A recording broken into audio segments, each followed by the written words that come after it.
보자. 응?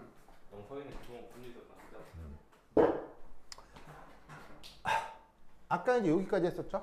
이식 이름 클라페이롱 이쿠에이션 알겠죠? 아마 프랑스 사람 같아요. 발음이 좀 묘한 거 보면 클라페이롱이라고 이쿠에이션이라고 하는데, 근데 이거를 여기 아까 그려놓은 이런 그래프를 이름을 뭐라고 그랬어요? 이런 그래프 이름을 바로 페이즈 다이어그램이라고 했죠. 여기 한번 적용을 해볼 거예요. 그래서 이제 첫 번째, 자, 고체와 액체가 공존한다. 그러면 고체가 액체가 되는 상황을 뭐라고 불러요? 고체가 액체가 되는 상황을 우리말로, 한자말로 고체가 액체가 되는 거야. 바로 용융, 융해 뭐 이런 말을 다 쓰거든요. 용융이라는 말을 쓰기도 하고 융해라고 쓰기도 하고. 그래서 예를 들면은 뭐 여러분 왜 그 달고나 알죠? 그 뭐야 그거 그 뭐 이게 뽑기라고 뭐야 그거 그거 달고나 맞죠? 그게 뽑기냐? 아니 그 저기 왜 오징어 게임에 나왔던 그 달고나 맞아? 그게 어떻게 하는 거야? 이런 조그만 국자에다가 설탕을 넣고, 자 설탕은 상태가 뭐예요? 고체잖아요. 근데 그거를 이제 프라이팬 같은 데 올리고 열을 쓱 가하면 얘가 지르르 녹잖아요. 그런 걸 퓨전이라고 한다 이런 말이에요. 아시겠어요? 그러면 그 퓨전은 어쨌건 고체와 액체가 공존하는 거니까 주어져 있는 그림에서는 어떤 조건인 거예요? 바로 이 TB 곡선을 얘기하는 거예요. 무슨 말이겠죠? TB 곡선. 자, TB 곡선의 온도 압력 조건에서는 고체하고 액체가 공존하는 온도 압력 조건인 거죠. 그래서 지금 얘기하려고 하는 것은 바로 요 TB 곡선 위의 상황을 얘기하는 것이다. 알겠죠? 자, 그런데 어쨌거나 공존하는 조건에서는 클라페이롱 이쿠에이션이 성립을 하니까 얘를 그대로 한번 써봤어요. 그리고 위아래에다가 온도를 곱해도 되나요? 예. 상관없죠. 위아래에다가 똑같은 걸 곱해도 상관이 없죠. 이때 어쨌거나 공존이면 무엇을 이루고 있는 상태예요? 평형을 이룬 상태죠. 그러면 여기 주어져 있는 TB 곡선 위에서는 고체하고 액체가 뭐 상평형 상태니까 그때의 깁스 에너지 변화 델타 H 빼기 T 델타 S가 결국 뭐가 돼야 돼요? 0이 돼야 된다 이런 말이지. 맞죠? 상평형 조건에서는 깁스 에너지 변화가 0이 되는 거죠. 그렇죠? 그러면 이때 이 소문자 M의 뜻은 뭐예요? 소문자 M의 뜻은 몰러잖아요. 몰러. 그 1몰당 엔탈피 변화를 편의상 뭐라고 얘기를 하자? 표준 용융 엔탈피라고 이름을 다시 쓰자는 거예요. 아시겠죠? 어차피 1몰의 엔탈피 변화니까 그게 표준 조건이라고 생각을 할 수 있는 거죠. 표준이란 말 뜻에는 항상 1몰당 이라는 표현이 들어가 있거든. 그래서 여기서 몰러라는 표현 대신에 동그라미 표시를 바꿔 쓴 거예요. 동그라미의 뜻이 뭐예요? 표준이었죠. 읽을 때 어떻게 읽죠? 노트. 그래서 얘 발음은 노트입니다. 노트. 그래서 여기에서는 그냥 1몰당 엔탈피 변화였는데 그거를 표준 용융 엔탈피 변화로 바꾼 거예요. 그럼 여기 있는 엔트로피도 마찬가지겠죠. 엔트로피도 표준 용융 엔트로피 변화로 바꿔주는 거예요. 그래서 이 물리량하고 이 물리량이 같은 건데 그냥 표현만 용융 과정으로 바꿔준 거다 이런 얘기지. 아시겠죠? 그러면 이 또한 이 수식도 어떻게 되겠어요? 0이겠지 뭐. 알겠죠? 그러면 0이니까 얘를 반대편으로 넘기면 온도 곱하기 엔트로피를 뭐? 엔탈피로 바꿀 수 있다 이런 말이에요. 이해하셨죠? 됐죠? 그리고 이때 요거 부피 변화잖아요. 이 부피 변화도 용융 과정의 부피 변화다라고 표현을 바꿔주는 거예요. 아시겠죠? 그래서 얘는 뭐냐면 용융 과정의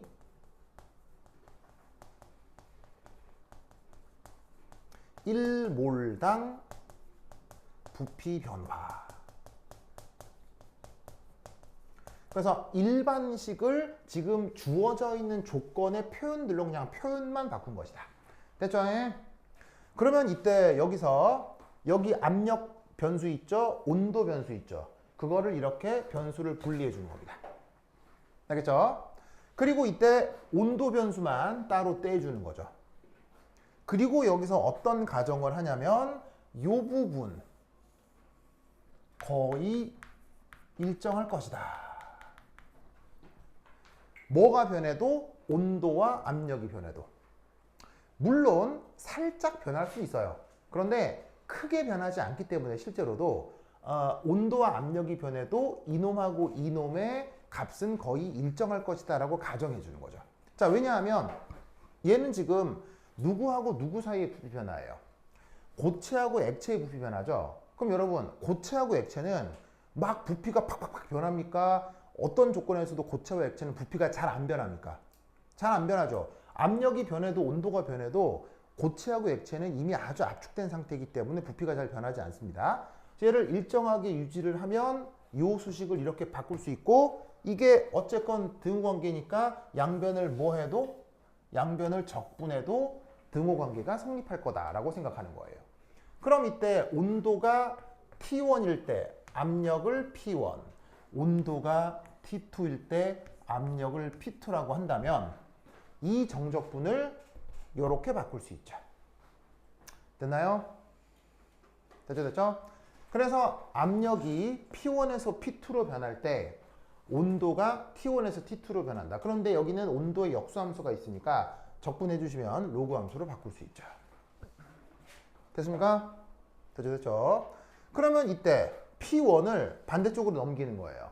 그럼 P1을 반대쪽으로 넘기고 이때 1번 상태와 2번 상태를 편의상 P1 상태를 P100설표로 바꾸고 주어져 있는 P2 상태의 압력을 그냥 P라고 바꾸어 표현하고 있는 거예요. 그러면 온도도 T1을 뭐로 바꾼다? T1을 T100설표 퓨즈라고 바꾸어 써서 이 표현을 다시 한번 변형을 시킨 거예요. 그래서 1번 상태다, 2번 상태다 라고 하는 게 딱히 정해진 상태가 아니기 때문에 1번 상태를 내가 원하는 100설표 상태로 바꾸어서 수식을 다시 표시한 거다 라고 보자 이런 말이지. 아시겠죠? 그런데 이때 여기에 있는 P100설표를 몇 기압으로 두자? P100설표를 1기압으로 두자면 여기서 바꾸어 T1을 바꾸어 표현한 T100설표 퓨즈는 무슨 온도가 될까요? 바로 정상 어는 점이 되는 거죠.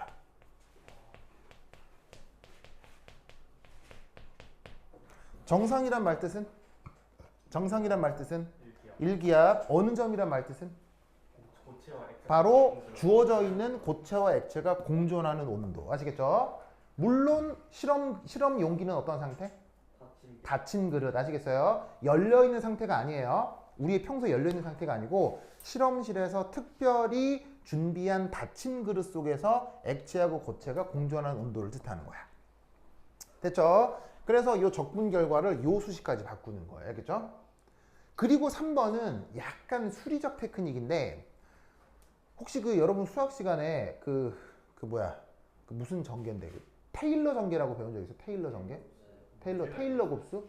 그래서 왜 수학 시간에 뭐 이런 게 있는 걸로 내가 알고 있는데 로그 1 플러스 x를 테일러 전개하면 x 더하기 뭐의 x 제곱 뭐의 x 3승해서 이렇게 전개할 수 있는 게 있는데 이런 걸 테일러 전개라고 하는데 막 미분식으로 막 표현하고 막 그런 거.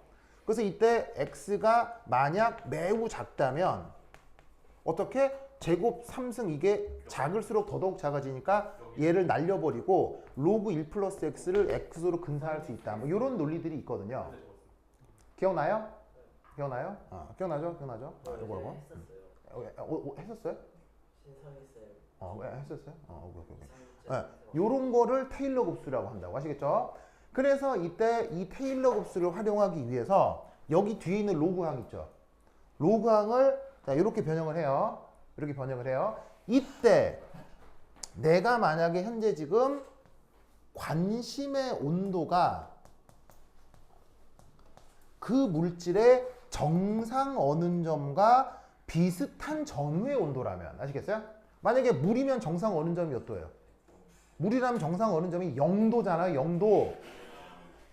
그럼 내가 지금 관찰하려고 하는 온도가 0도부터 한 0.1도에서 마이너스 0.1도 뭐 요 정도까지만 관찰하고 싶다 이런 말이야. 그러면 관심의 온도가 정상 어는 점이랑 비슷하다라고 하면 이 값이 큰 값이겠어요? 작은 값이겠어요? 이 값이 큰 값이 되겠어요? 작은 값이 되겠어요? 작은 값이 될 거 아니야? 그러면 근사적으로 테일러 전개를 하면 로그 표현을 다항함수로 바꿀 수가 있다 이런 말이에요. 그럼 아무래도 계산할 때 로그 함수가 편해요? 다항함수가 훨씬 편해요? 다항함수가 편하죠. 그래서 이 표현을 이렇게 바꾸게 되는 거예요. 무슨 말 알겠죠? 그래서 여기에 있는 로그 t분의 t를 여기에 있는 온도분의 온도 이런 함수로 바꾸게 되는 거지. 됐죠? 그래서 이렇게 만들어 놓고 나니 잘 봐요.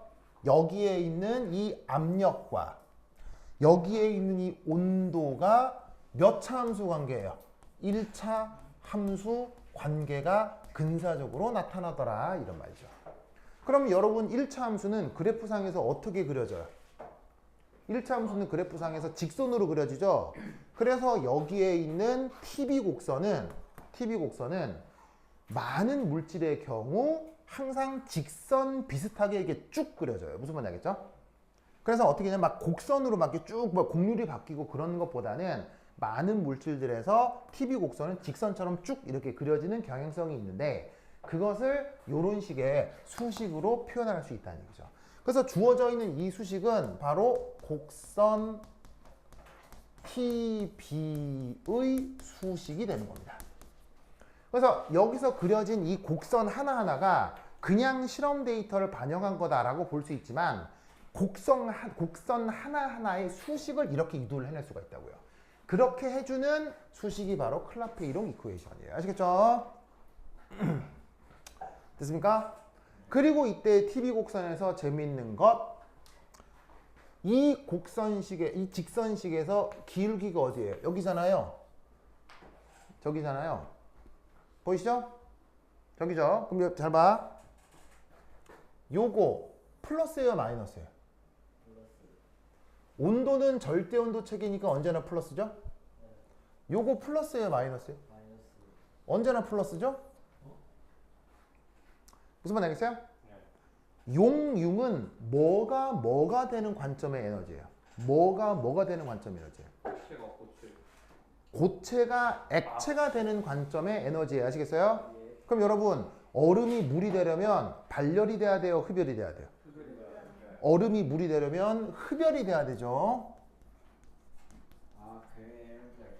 무슨 말 알겠죠? 그러니까 이 부분도 플러스고 이 부분도 항상 플러스가 된다고. 그럼 이때 이 기울기의 부호는 누가 결정하게 돼 있냐면 부피 변화가 이 기울기의 부호를 결정하게 돼 있다 이런 말이요.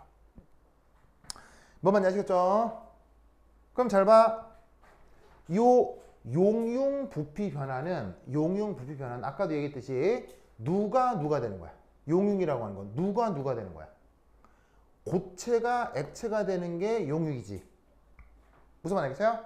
그래서 고체가 액체가 된다고 했을 때 1몰당 부피 변화를 용융 부피 변화라고 쓴 건데, 자, 만약 액체에 비해서 고체의 밀도가 더 크다고 하자. 밀하다는 말 알죠? 밀하다, 소하다 이런 말 알죠? 그 물리 시간에 쓰잖아요.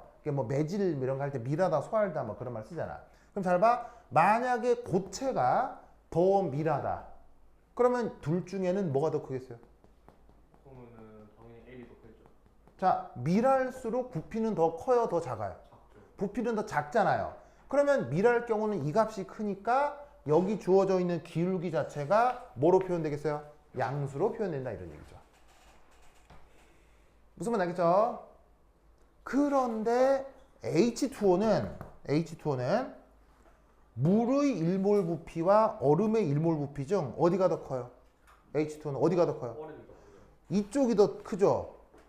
그래서 얼음은 가라앉아요? 얼음은 물에 떠요? 그래서 얼음은 물에 뜬단 말이에요. 그러면 H2O의 경우는 이쪽이 더 크죠? 이쪽이 더 크잖아. 그럼 작은 것에서 큰 거를 빼면 이 값이 플러스가 되겠어요? 마이너스가 되겠어요?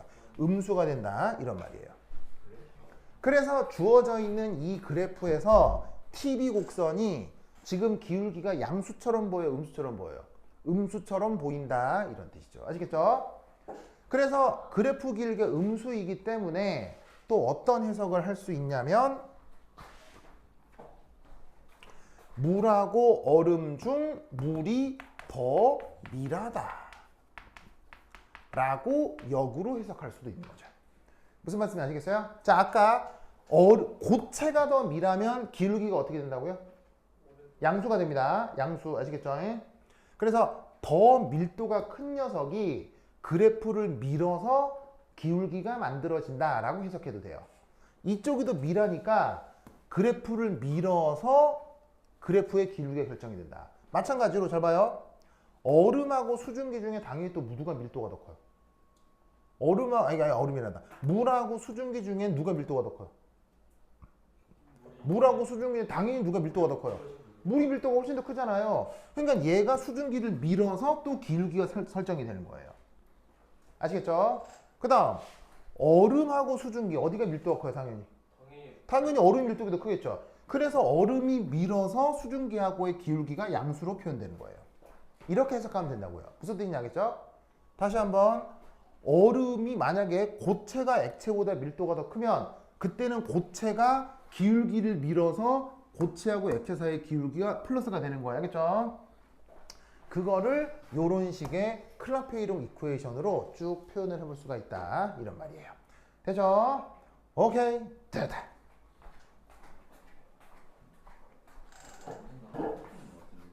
뭐라고요? 네, 화장 갔다 오세요.